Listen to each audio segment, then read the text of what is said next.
distinguished guests, ladies and gentlemen, I have the honor and privilege to announce the arrival of the Honorable Minister of Defense in the person of Brigadier General Retired Delhi Assam Conte. You are very welcome, sir.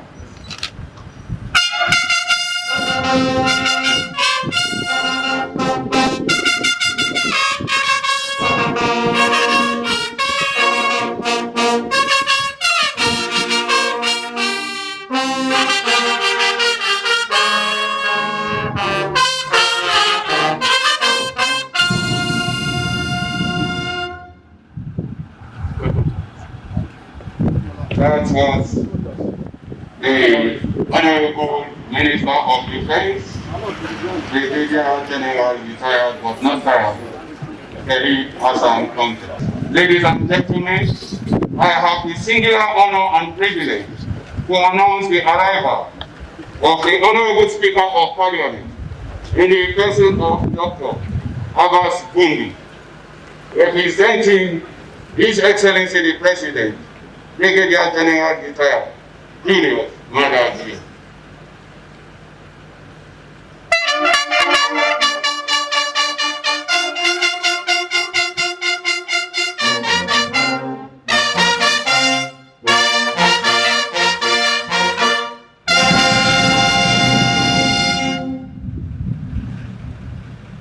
Parliament, Dr.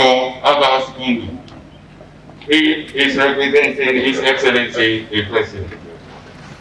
Forces Celebration Week 2021. Formally, it begins by a tri-service ceremonial parade at the Oki Pitch at Wilberforce Barracks. This year's Armed Forces Week celebrations will, however, be done in a low-key fashion due to COVID-19 and also due to the heavy reconstruction work currently going on at the locations of the Mayon Officers' Mess. This work has rendered the venue unsuitable for a ceremonial parade and also to host our invited guests. As a low-key affair, the celebrations will follow the following trend. Subsequent to this service, the security forces shall assemble at the intersection of the Freetown Road and Regent Road for a pilgrimage to the military war grave at Lumley Village. Tomorrow shall be accorded to our troops to entertain them, and that will mark the end of the celebrations. Give me the track. Hello?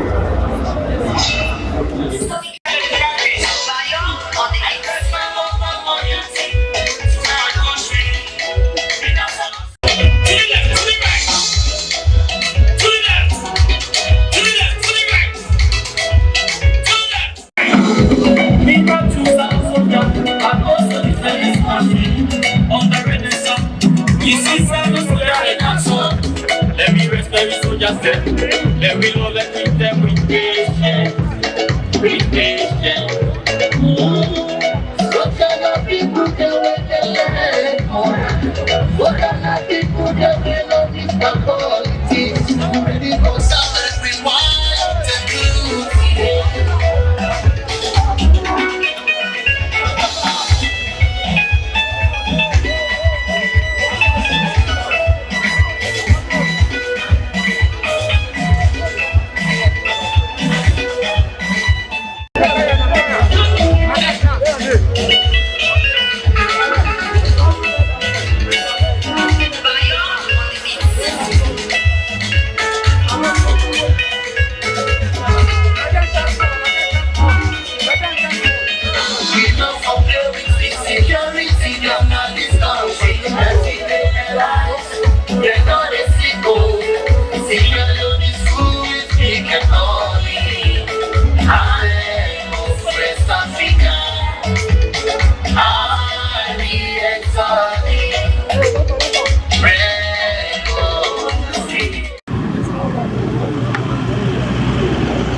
Go away for Tom.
Let me invite the Forces Chief Chaplain Wong, the Forces Chief Imam, and team to lead us with the Muslim prayer. الرحمن الرحيم الحمد لله الدين إياك نعبد وإياك المستقيم صراط الذين أنعمت عليهم غير المغضوب. Down my head upon the silver crest, of Jesus loves you best. Goodnight, where is thy star?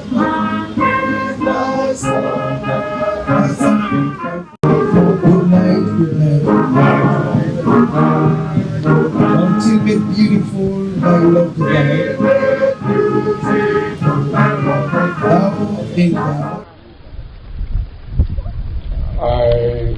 Going through the citation on the first page, I want to make two observations. We have two distinctly different military ceremonies that involve the ex-servicemen's association and involve interdenominational services. One is the Remembrance Day, which is otherwise known as the Poppy Day, that takes place on the 11th of November at the 11th hour every year, that we used to hold at George Street at the Cenotaph. That one involves the Commonwealth. All nations that used to belong to the Commonwealth, to the British colony, celebrate that on that day. And it involves the armed forces, voluntary organizations, MDAs, and other dignitaries. The Armed Forces Day came about as a declaration of the war done by the late former President John Kabak 12 years ago. The difference here is that the Armed Forces Day is actually the corporate responsibility of the Ministry of Defense to show the citizenry of this country that this is the army that you are paying your tax for. This is our capability. This is what equipment we have. But because of COVID, you cannot be seen jets flying overhead and naval ships shouting and armored cars parading the street or ceremonial parades. That of the Remembrance Day, which is the Poppy Day, is the President's corporate responsibility to show the people of this country that if you encourage your child to join the army and he dies in the pursuit of defending the state, he is given a special honor on the 11th of November every year. So those are the two distinct different. One is a political campaign slot for the presidency so that he can win quality recruits for the armed forces, while this one is the Ministry of Defense show of force, or show the people of this country, this is the army that you are paying your tax for. This is our capability. So those things, some people were asking if today was Poppy Day because they don't understand. Thank you so much for your listenership. As we come to the climax of this ceremony, which is the laying of the wreath and lighting of the candle, I want to tell you that it is the corporate responsibility of military organizations the world over to ensure that their personnel who die in active service are accorded befitting funeral. Policy demands that the remains of fallen service personnel should be handed over to their relatives to be buried in accordance with their traditions. However, in circumstances of war, where bodies can neither be repatriated nor buried, graves should be made accordingly to enable family members to perform traditional rites after the war. The grave of the unknown soldier which we see before you, therefore, is a symbolic representation of all war victims whose remains could not be recovered for burial due to prevailing circumstances at the war front. To honor those in this category, the RSLAF and by extension the Ministry of Defense considered it appropriate to perform this ceremony. The lighting of the lamp, which you will be seeing later, the ceremony that symbolizes one of those roles that used to be played by housewives in ancient days, which is lighting of the lamp at sunset. It is also done in the hope that light perpetual may shine upon those who rest here. I will now invite the chairman of the Freetown branch of the Sierra Leone Air Servicemen's Association, in the person of Captain Retired Jallo, to take you through the wreath-laying ceremony. As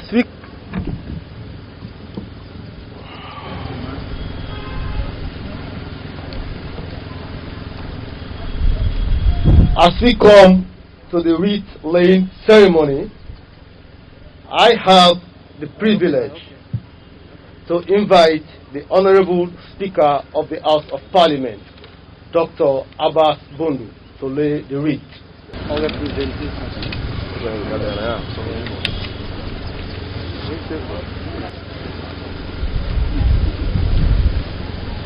Thank you very much, the Honorable Speaker of the House of Parliament. I have the privilege to invite the Minister of Defense, retired Brigadier Kelly Conte, to lay the wreath.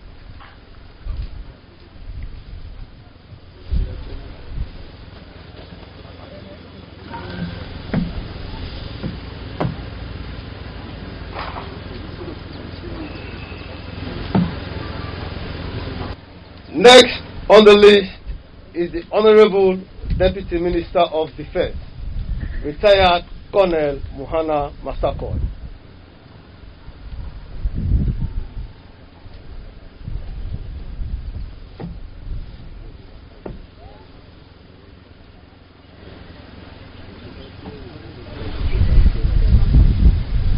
I have the honor to invite the Deputy National Security Coordinator, Mr. Abdullahi Koka, to lay the wreath.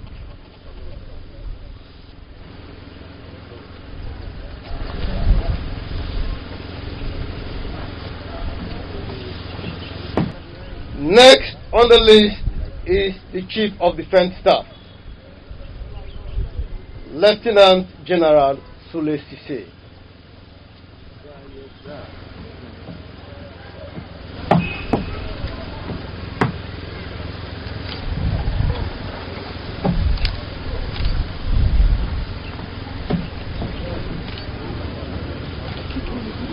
Next on the list is the Director General, Ministry of Defense.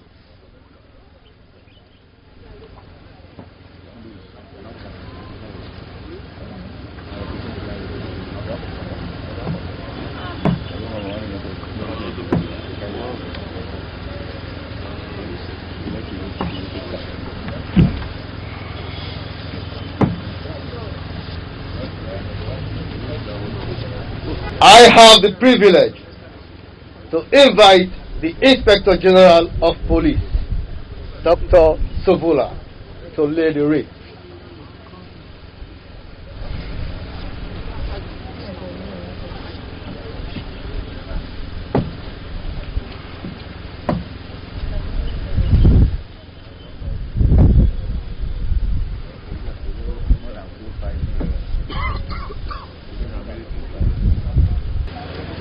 I will now hand you over to Lieutenant Colonel D.B. Soa, retired, to carry on with the rest of the ceremony.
Middle.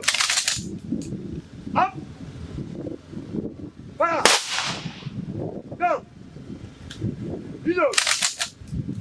Up. Fire. Down. After firing, arrow.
Can you please tell us your name and who are you, sir?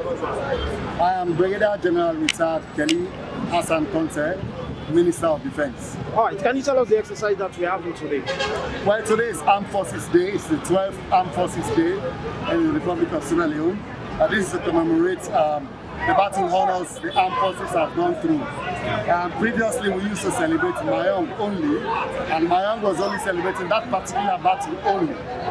For now, since the end of our war, 11-year war, when the former president, late Ahmed Jankaba, declared the war over, on the 18th of February 2002, we declared that day to be the Armed Forces Day going forward, which means we are not only commemorating our the Armed Officers Day, but also all the other battles that the armed forces have participated in. And that includes our rebel war, it includes all the other peacekeeping operations we participated in, including the mudslide operations where soldiers lost their lives. All right, what about the soldier, the ex-soldier? What are the things that you have put in place as they are going through so many challenges? We know there are many, many challenges. As you know, His Excellency the President himself is an ex-serviceman. I myself am an ex-serviceman. And believe me, the remuneration given to soldiers when they discharge were pitiful. That's why we're looking at the terms and conditions of service all over again. We may not be able to go too far back in history, but going forward, we intend to have every soldier being paid properly on their discharge. They should be considered fully. And when soldiers lose their arms or limbs or die within the course of service, we hope that the terms and conditions will consider improving on their assurances, the insurances they should have. What will be your final message, especially in this celebration today? I think it's a mixed feeling, really. A happy day for us because we continue to recognize those who have fallen for this country to give us peace. We continue to remember them, and every soldier must take this today as an inspiration because you're not only serving yourself, you're serving the nation, and that when something happens to you, you will always be remembered. Your name will be scratched out there in history, and the history of this country will never be completed without your name being inscribed somewhere as part and parcel of those who sacrificed their lives for the peace and tranquility of this country.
Your name and position. I am Lieutenant General Sule Sise. I'm the Chief of Defense Staff of the Republic of Sierra Leone. Okay, so today we are celebrating Armed Forces Day. Can you explain to us the significance of this day? Yes, this day is set aside to commemorate our fallen heroes in all the wars that we've taken part in, starting from the World War I, World War II, and the 11-year war that we fought in Sierra Leone. So we are commemorating them today.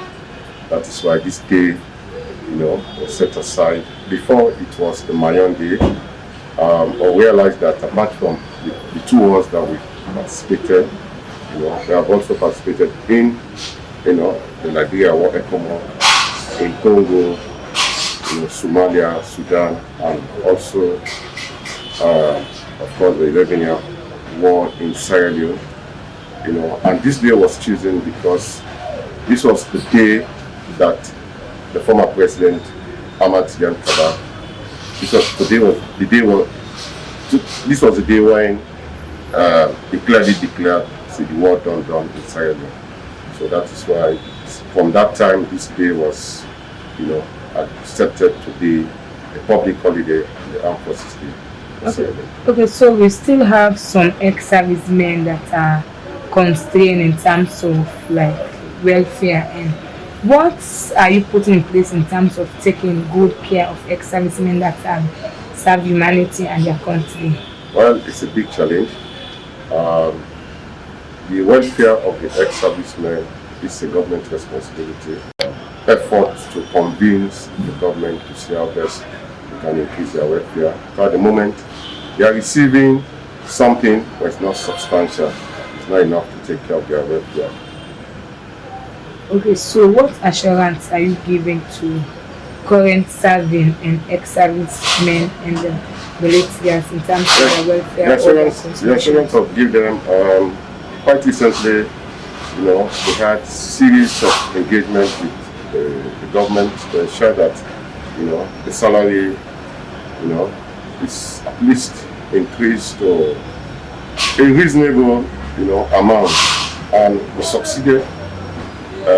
Quite recently, the government agreed for a 75% increment, within a period of 3 years, and once that is done, I believe that one will, of course, affect the retirement benefit, because the more salary you earn, the more retirement package you expect.